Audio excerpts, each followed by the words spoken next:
പരിഹാരങ്ങൾ കാണേണ്ടതുണ്ട്. ഏറ്റവും പ്രധാനപ്പെട്ട കാരണം എന്താണെന്നറിയോ? ഇന്ന് പൊതുവെ സ്ത്രീകൾ എന്തോ ഒരു അസ്വസ്ഥത അവരെ ബാധിച്ചിരിക്കുകയാണ്.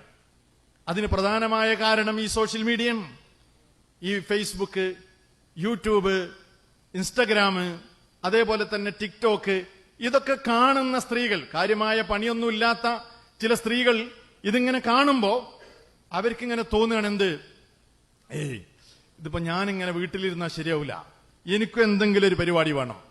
കണ്ടോ, അവൾക്ക് യൂട്യൂബ് ചാനലുണ്ട്, മറ്റവള് അവിടെ യാത്ര പോകുന്നു, ഇന്ന പെണ്ണ് ഇത് ചെയ്യുന്നു, മറ്റുള്ള അതിന്റെ കച്ചവടം ചെയ്യുന്നു, ഇവൾ ഇതിന്റെ പരസ്യം കൊടുക്കുന്നു, ഞാനിങ്ങനെ ഇവിടെ ഇരിക്കുക. അതുകൊണ്ട് ഹൗസ് വൈഫ് എന്ന് പറഞ്ഞാൽ തന്നെ അതൊരു വളരെ നിലവാരം കുറഞ്ഞ പണിയാണ് എന്ന ഒരു ചിന്താഗതി ആരൊക്കെയോ നമ്മുടെ സ്ത്രീകളുടെ മനസ്സുകളിലേക്ക് ഇട്ടുകൊടുത്തിരിക്കുകയാണ്.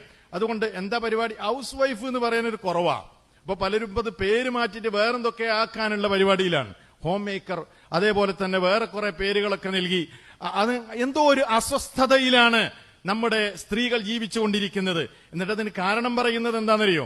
വീട്ടിൽ ഒരുപാട് ആവശ്യങ്ങൾ വരും. അപ്പൊ എനിക്ക് എന്തെങ്കിലും ഒരു തൊഴിൽ വേണം, ഒരു ജോലി വേണം, എല്ലാ കാര്യത്തിനും ഞാനിപ്പോ എങ്ങനെ ഭർത്താവിന്റെ മുമ്പിൽ കൈ നീട്ടണ്ടേ എന്ന നിലക്കുള്ള ഒരു വർത്തമാനമാണ് പലപ്പോഴും ചിലരിൽ നിന്നൊക്കെ നമുക്ക് കേൾക്കാൻ കഴിയുന്നത്. എന്ത് വർത്തമാനമാണ് ആ പറയുന്നതെന്ന് ആലോചിച്ച് നോക്ക്. ഞാൻ എല്ലാറ്റിനും നിങ്ങളുടെ മുമ്പിൽ കൈനീട്ടണ്ടേ, നിങ്ങളോട് ചോദിക്കണ്ടേ എന്നാ പറയുന്നത്. ശരിക്ക് ആ വർത്തമാനം എത്രമാത്രം നന്ദികേടാണ്. പിന്നെ എന്തിനാണ് സഹോദരങ്ങളെ, സഹോദരിമാരെ, നമ്മുടെ ഭർത്താക്കന്മാര് ഗൾഫിൽ പോയത്? നമ്മുടെ ഭർത്താക്കന്മാര് ജോലിക്ക് പോയത് എന്തിനാണ്? നമ്മളെ വീട് പോറ്റാൻ വേണ്ടി രാവും പകലും കഷ്ടപ്പെട്ട് അധ്വാനിക്കുന്ന വാപ്പയുടെ റോൾ എന്താണ്?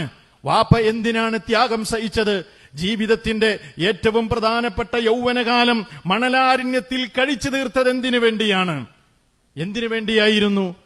അവിടെ 10-16 മണിക്കൂർ, അതല്ലെങ്കിൽ ഇതുപോലെയുള്ള മണലാരണ്യങ്ങളിൽ 10-16 മണിക്കൂർ ജോലി ചെയ്തിട്ട് ജീവിതത്തിൽ ഒന്നും ആസ്വദിക്കാതെ 3-4-5 പേരുകൾ താമസിക്കുന്ന റൂമുകളിൽ ആവശ്യത്തിന് സമാധാനപൂർവ്വം ഒന്ന് ബാത്റൂമിൽ പോകാൻ പോലും അവസരമില്ലാതെ അവിടെ യൗവനം തീർത്ത് നിങ്ങൾക്ക് വേണ്ടി കഷ്ടപ്പെടുകയും വലിയ വലിയ വീടുകൾ ഉണ്ടാക്കി തരികയും അവിടെ എസിയും സർവ്വ സൗകര്യങ്ങളും എല്ലാം സൗകര്യങ്ങളും ഏർപ്പാട് ചെയ്ത് ഈ മനുഷ്യൻ കുടുംബങ്ങൾക്ക് വേണ്ടി പ്രയാസപ്പെട്ട് ജീവിതത്തെ ഈ നിലയ്ക്ക് ത്യാഗപൂർണമായി നിങ്ങൾക്ക് വേണ്ടി കഴിച്ചുകൂട്ടിയെങ്കിൽ പിന്നെ അതിന്റെ പ്രസക്തി എന്താ?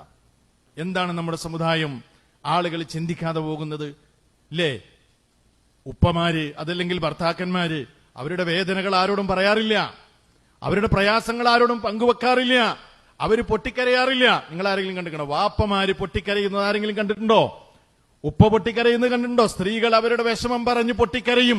അവരുടെ ഉമ്മയുടെ അടുക്കൽ, ഉപ്പയുടെ അടുക്കൽ, അതല്ലെങ്കിൽ മക്കളുടെ അടുക്കൽ സമൂഹത്തിന്റെ മുമ്പിൽ വേദന സഹിക്കാൻ കഴിയാതെ വരുമ്പോൾ പൊട്ടിക്കരയാറുണ്ട്.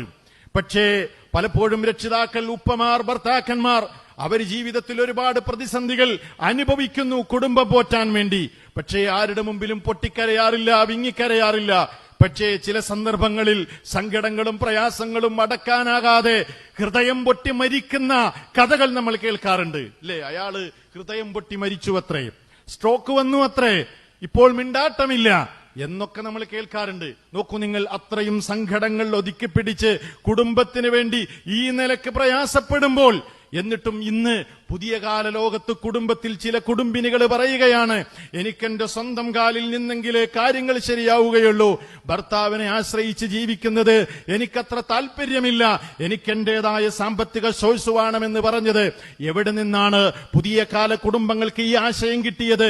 കുടുംബം എന്ന സംവിധാനത്തെ തകർക്കാൻ വേണ്ടി ഇന്ന് പല രൂപത്തിലുള്ള ആശയങ്ങൾ ഇസ്ലാമിന്റെ ശത്രുക്കൾ നമ്മുടെ സമൂഹത്തിൽ പ്രചരിപ്പിക്കുമ്പോൾ പലരും അവരുടെ മനസ്സിലേക്ക് ഞാൻ സംതൃപ്തയല്ല, ഇങ്ങനെ പോയാൽ പറ്റില്ല എന്ന ഒരു ചിന്താഗതി അവരുടെ മനസ്സുകളിലേക്ക് ഇട്ടുകൊടുക്കുകയാണ്.